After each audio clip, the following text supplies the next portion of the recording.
All right, we will get started as busy people as we are. Welcome, Valerie from Rare Leadership, and thank you for coming and joining us and talking about grant writing. And I'm excited to learn. And for those who are in person, welcome, and those watching later on YouTube and other places, welcome as well.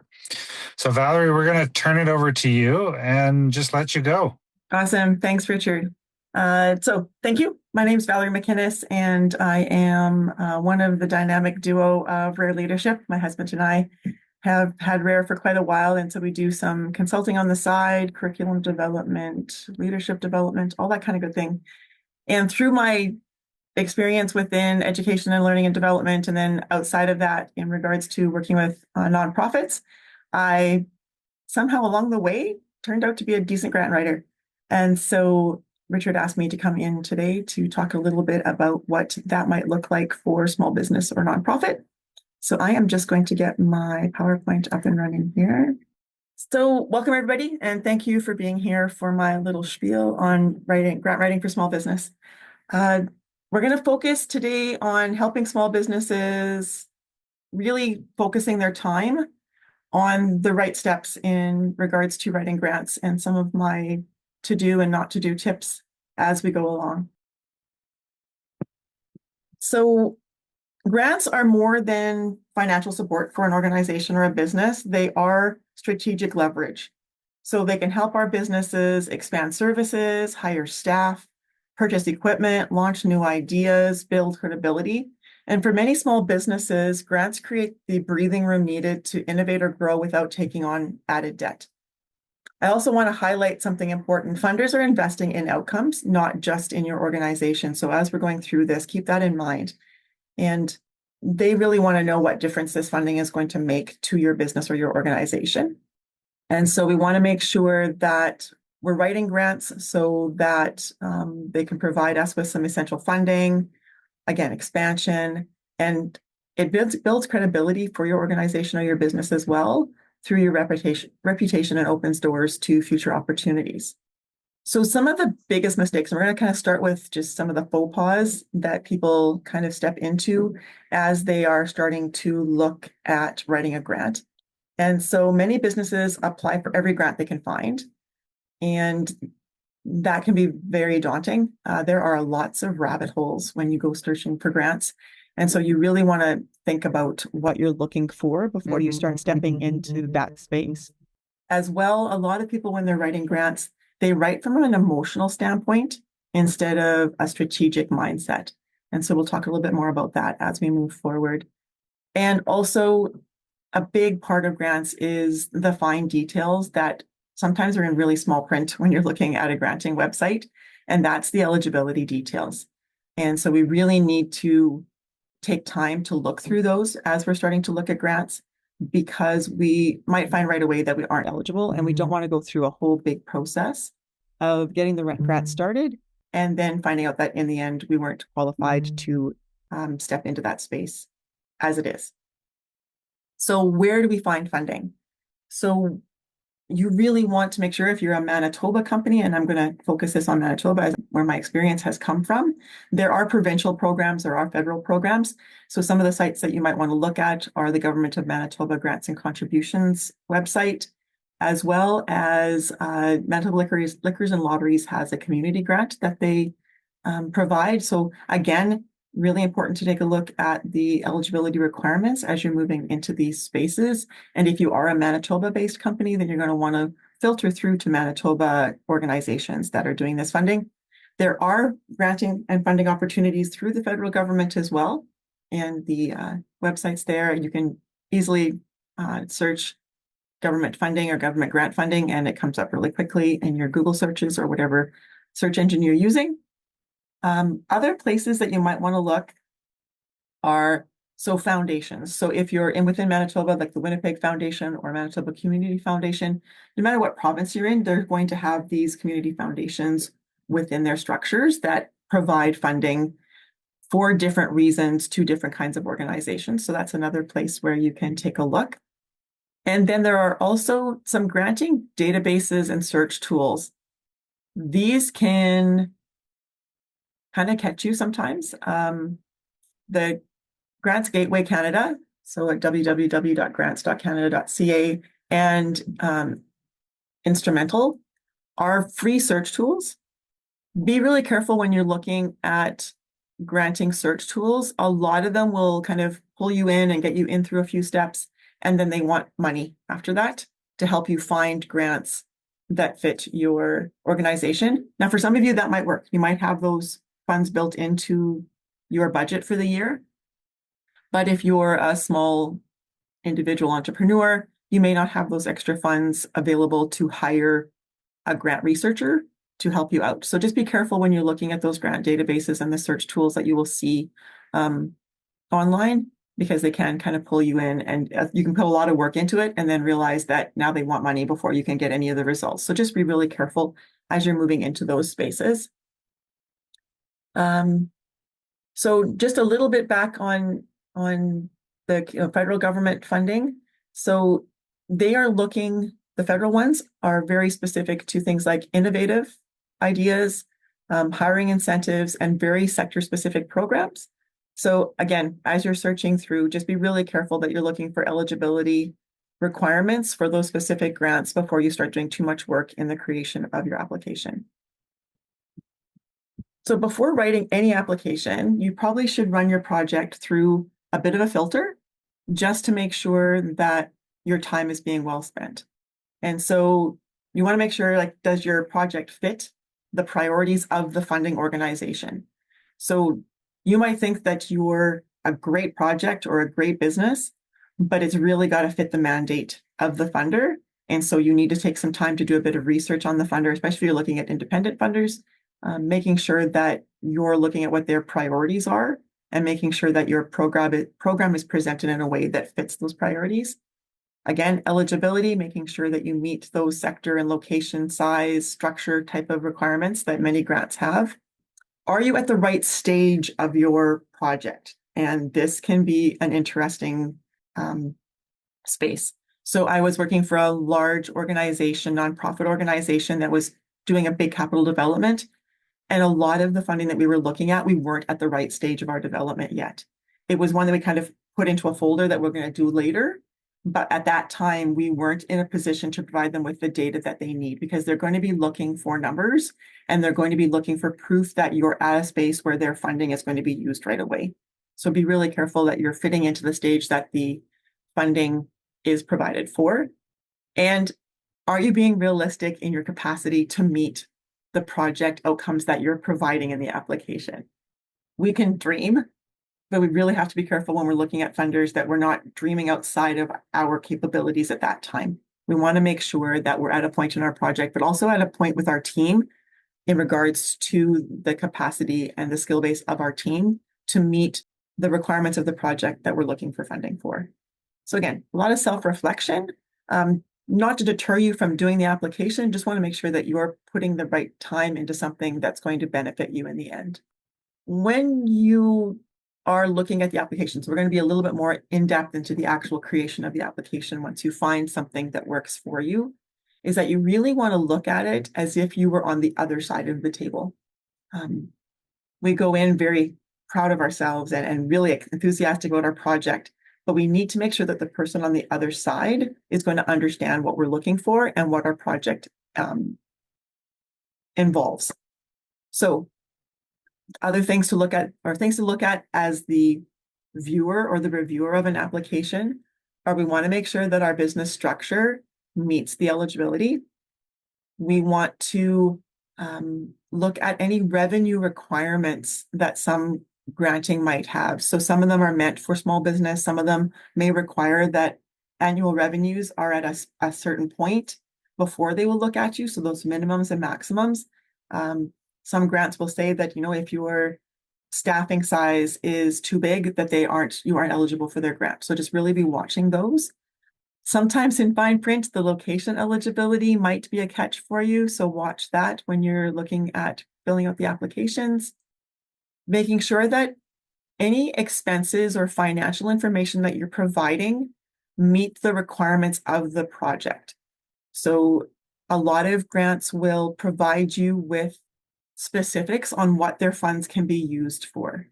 Many grants don't cover operational costs. So you need to really watch that you're not including those in your budget requests in your application, because they will just look at it and probably there's a really good chance they will set it off to the side because you're not meeting their mandate for what their funds are to be spent on. So something to look at. Making sure that any of your costs are eligible under the program to be covered. A lot of grantors love to see detailed budgets, but they really want to see what you're expecting them to pay for, and highlighting that and making sure that that's forefront in the request that you're putting forward to them. As well, watch for reporting obligations. Some of these grantors require great detail in their reporting after the fact. Some might require, I've had grants that have required pictures of information or pictures of completed projects, especially if it was something like putting in a security system, they want to actually see pictures, or they want testimonial from those involved in the project. So just really watch at what the reporting obligations are and the timelines of the reporting obligations. Some might be within 30 days of completion of the project. Some of them might be on a quarterly rotation, depending upon the organization that you're getting funds from. So all these little fine details as you start working with grants help you present a better project and have a better possibility of being successful in your granting request. Watch for red flags. So 80% of applications fail at the eligibility stage. And I know I've mentioned eligibility several times, but it does make or break whether you're putting time into what you need to be putting into. If your business isn't incorporated, you might be automatically ineligible. So watch for those requirements in the eligibility statements. Several grant applications will require you to contribute matching funds. So they won't fund the entire project. Maybe they will fund 50% or 25%. They want to see that you're not just coming in asking them to pay for the whole project. They want to see some incentive, whether it's through other granting organizations or out of your own budget. Not all industries or business types may qualify for specific funding, so watch for those restrictions. And timelines for application. Sometimes you find out about a grant and you go, oh, you know what? It's 3 weeks away. I've got lots of time. You want to make sure that you're providing the best possible submission that you can. So watch for short application periods, because you can be very rushed. And unfortunately, at that point, you may be submitting a weaker submission, which then just lowers the percentage opportunity of you getting a successful grant. Really important when you're using language with funders. Funders want to see their own words used in the application. So I've been able to get comfortable using AI to help me with wording in regards to making sure that my positioning statement for the grant that I'm applying for is specifically using wording that is in the grant information. So don't be afraid to use some of that information to make sure that you are finding the best alignment with the priorities of the organization that you're requesting funds from. It builds credibility. That one statement, our business meets eligibility as a blank type of operating in this location, aligning with the priority of your organization, that is this. So you're just kind of going, here's how we align with your organization, and they have a better chance of following through with the rest of your application if they see that right away. That one statement really helps them decide whether they want to continue on looking at your paperwork or not. Some of these organizations are getting hundreds of applications, and so they want to see those little nuances within your application that will pull them towards looking further into what you're asking for. So what are funders looking for? They are looking for alignment. So does your project align with their mission and priorities? Will your project create meaningful or measurable results? Now that, depending upon what type of a business or organization you are, that impact is going to be worded differently, but they really want to see that their money is going to be well used. Is your plan realistic, well thought out, and achievable? So making sure that you aren't shooting too far into the stars with the project that you're presenting to them, but that they can see that you've thought about what you're doing and how it's going to directly impact your business or organization. And then, is your application clear and concise? A lot of time depending upon the type of funder you're using, applications may be a fillable form. They might be where you're filling in just pieces on a website that have limited characters. You will find varying levels of difficulty with application portals. Some of them will save your work, some of them won't save your work. You might have that some of the screens don't open up until you've completed the prior screen, and then you get to the next screen and realize you don't have the information that you need, and they don't save the information, so you have to go back in and start from scratch. So really watch that you've got as much of your information as you possibly can, and it's very concise.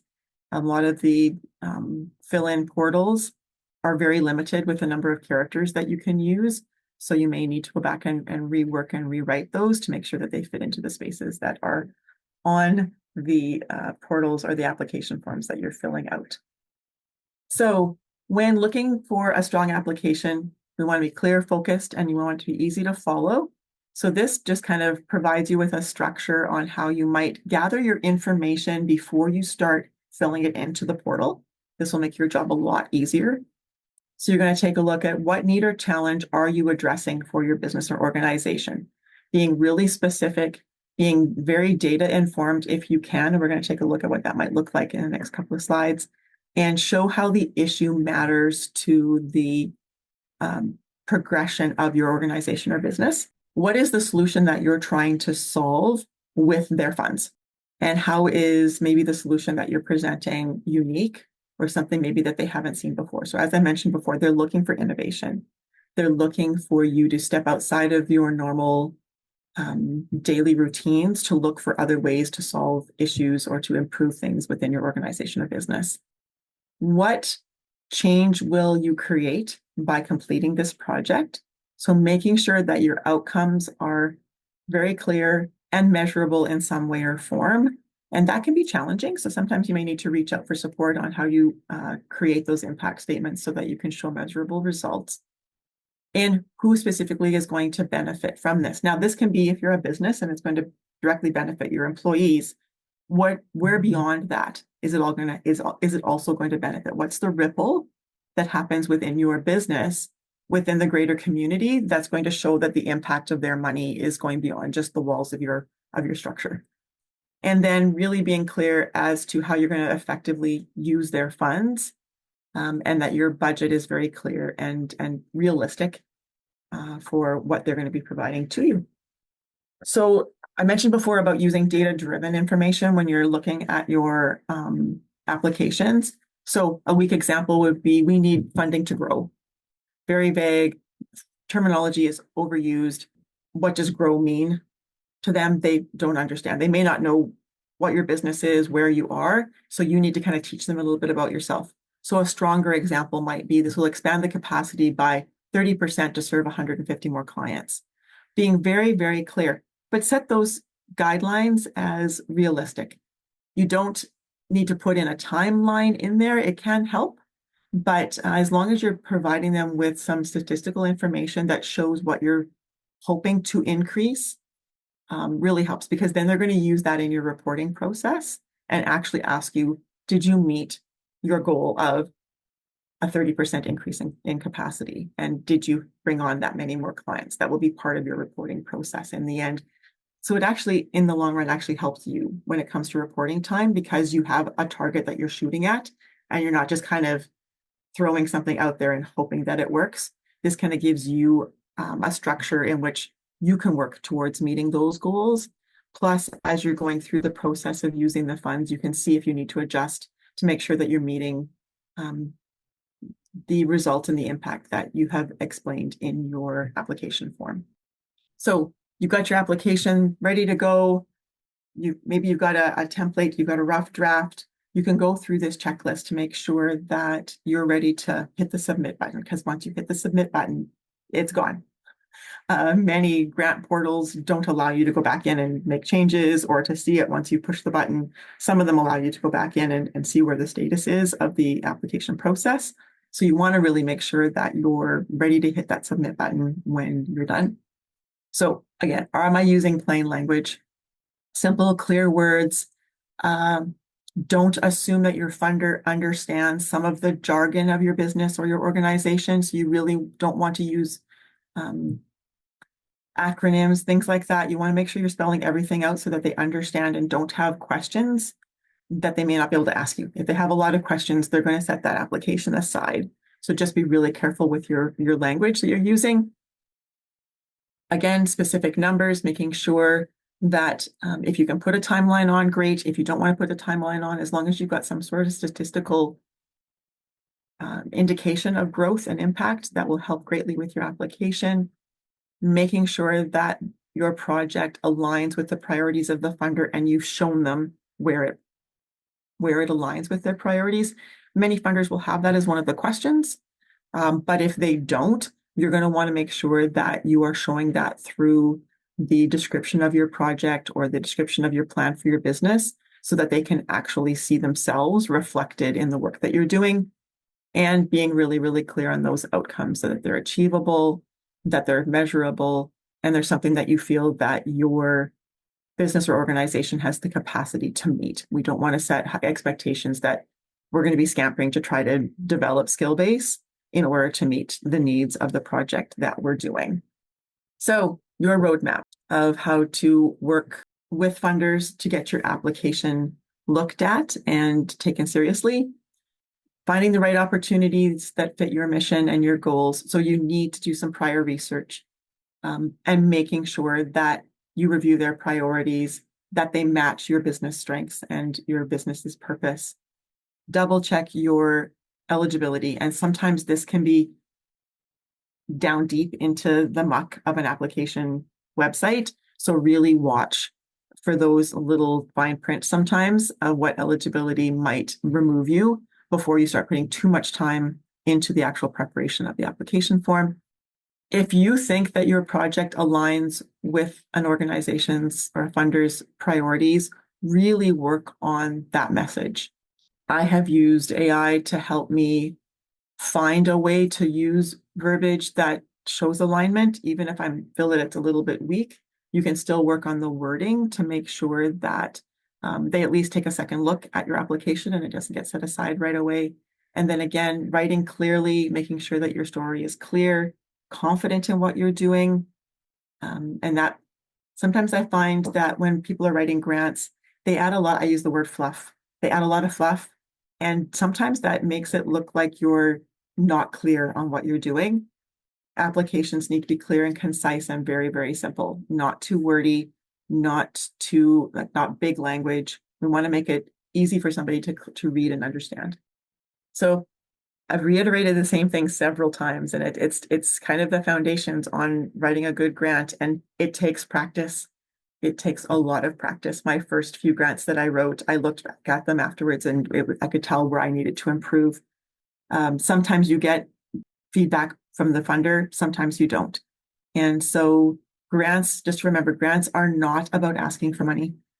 They are about aligning your mission with the funder's priorities, showing the impact of the money that you're going to be hopefully getting and how it's going to impact the immediate circle of people that you're working with, but also outside of that, what that ripple might look like, and demonstrating your readiness to use the money. So if you look at a grant and you think this is great, but you realize that you're 2 or 3 steps behind what they need, work on those steps and then go back and apply for the grant. It takes time, and we don't want you to be wasting your money or your time or your money if you've got somebody writing this for you on a grant that you're not ready to walk into the space that they're funding. So just be really, really careful. So clear, confident, and that funding is going to have an impact on what you're doing. So I just want you to kind of take some thoughts away from this, and what grant will you explore in the next 7 days? What are you going to be looking to research? I don't need responses to this. I just want you to start thinking about that as you take this little tidbit of information that we've brought forward and move it forward into your application process and the research that you're going to do for the funds that you might be looking for.